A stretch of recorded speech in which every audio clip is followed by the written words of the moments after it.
Greetings, people of God. I pray this video finds you well. This week, I'm looking into the book of Genesis. Genesis 2 from verse 16. In verse 16, the word of the Lord declares, "And the Lord commanded the man and said to him, of every tree in this garden you can eat of it.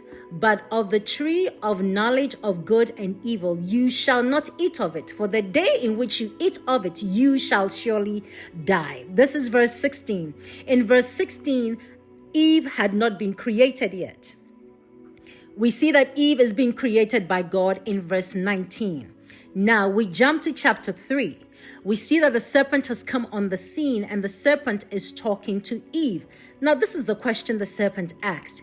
Is it really true that when you eat of this tree, you shall surely die? Of course, like he's trying to say to Eve, it's not true, because the day that you eat of it, your eyes will be opened and you will be like God. You will know what is good. You will know of what is evil. Let me backtrack. That's all I wanted to say. Let me backtrack. In verse 16, Eve had not been created. Question number 1. Why did the devil not tempt Adam? And from verse 16 to the end, or I think it's 24, but we see the serpent comes on the scene and tempts Eve instead. Number 2, why did Eve not question, why am I talking to an animal? Do animals talk, or were they talking at the time in that era? Was it a common thing?